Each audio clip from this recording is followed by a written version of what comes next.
We've come to that time of year where it's time to put these girls to bed and hope that all of their hard work pays off and they have enough to survive the winter. Now, just like us, just like gardening, just like preserving, all of the work that we do throughout the entire year helps sees us through the winter, helps make sure that my pantry is stocked between planting seeds, harvesting, and preserving. It's much like the bees. The bees actually start preparing for their winter early on. They're harvesting nectar, they're harvesting pollen, they're taking it back, they're making bee bread, they're pulling the moisture out of that nectar and turning it into honey and capping it over, and that is what they need to survive the winter. But that's not all they need. And I know that there are people out there that say bees have been alive for thousands of years without human interaction and without mankind. And I'll admit to that. Humans are really good at messing up a beautiful thing. But regardless, when I took the position to be a beekeeper, just like a homesteader or a mom, I made a promise that I would steward them and I would do what I knew to do to help them if they needed help. I do believe that there are many different types of beekeepers out there. You can be hands-off if you want to be hands-off. You can be hands-on if you want to be hands-on. And you can do a lot of things. But the one thing that I will add is that beekeeping is truly the ultimate experiment. And really, when it comes to this time of year, you can do everything right and your bees aren't going to survive. Or you can do everything wrong and they're going to survive. This is all new egg and larva. New egg on the outside, going into larva on the inside. Same thing on this side. So, you know what? They're definitely working away. Look at that. It's definitely beautiful. There are many things that contribute to the overall survivability of the bees, of your colonies. This last October, I was able to speak at the Homesteaders of America conference and share my experience of how we successfully overwinter our bees and what we do.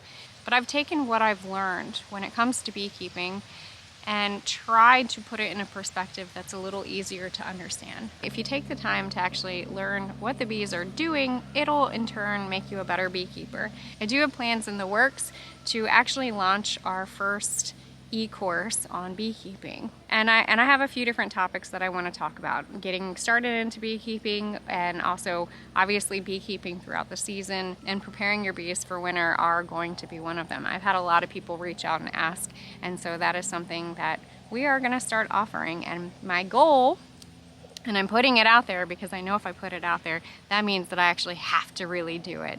But my goal is to have a course launched in January. So stay tuned for that.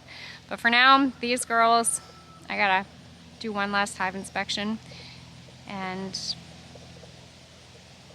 put them to bed for winter. Come on, let's go see the girls.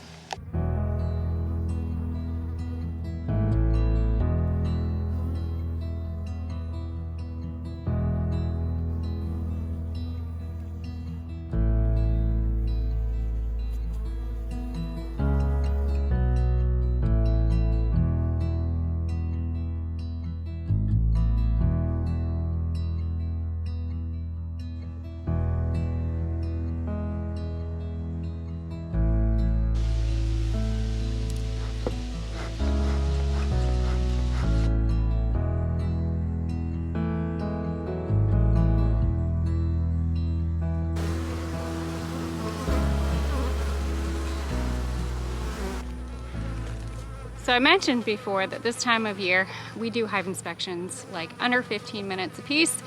Get in, get out, be done. But I do want to take you guys with me and do another hive inspection because it's pretty much locked down after today.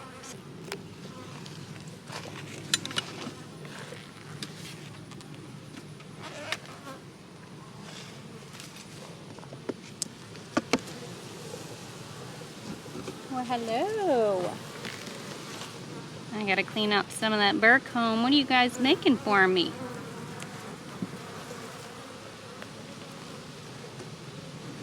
Boy, you guys are quite impressive. I love when I do a hive inspection and they look up at me through the cracks like, what are you doing? You guys are really doing good. So I'm gonna go in and do a quick little look and see how they're doing. I pull out the extra frames on the side to make room for going straight in. So far what I'm seeing, everything in the top looks to be all capped honey. Maybe a few frames that are a little open.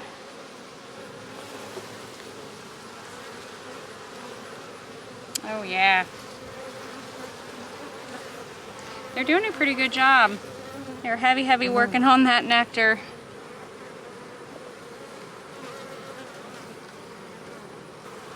Okay, that's pretty nice. So, we're starting to see some brood pattern up at the top on both frames. Not bad. If I happen to see egg, I will be content. That's kind of what I'm looking for. Not necessarily looking for the queen, more or less looking for day-old egg.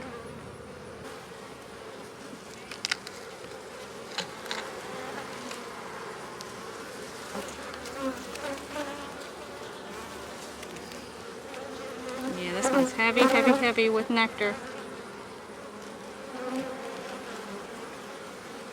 And looks like capped honey. Went ahead and took the medium off, and now we're in the deep. And I'm just giving it a good glance. Got a little bit of honey stored there. Not too bad.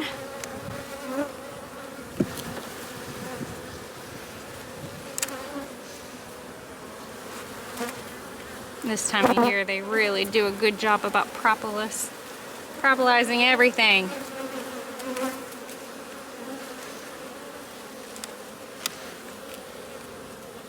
I'm gonna go straight for the nectar. Oh yeah. Nectar. I love winter bees. I love the way they look. You know, summer bees are sleek, skinny, more agile compared to winter bees, which are little husky little girls. And it's interesting, winter bees and spring bees are so different. Even their roles, even their jobs are different. So that looks like a nice bit of brood. Yeah, hi. I see larva and a young egg. You know what? I'm happy. I'm happy with what I see here.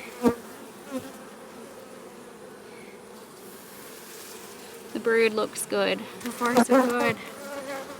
I was hoping we were gonna find her, but she's good. Let's see if I can show the camera. If you look right in there, you'll see a nice shiny white larva. And right here, some more larva. That whole thing, it's got larva. And then I see some day-old egg right in through there. All right. That's not bad. Go ahead and put this one back.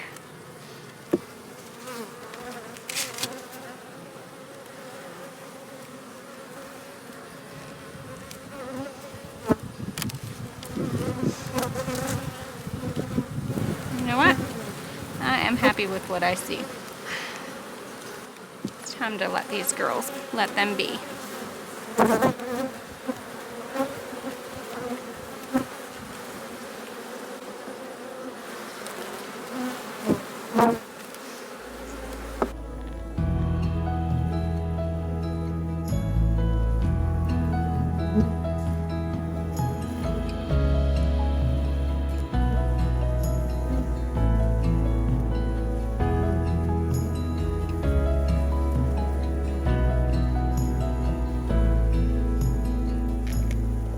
Thank you guys for watching. And as always, don't be afraid to get your hands dirty and learn something new.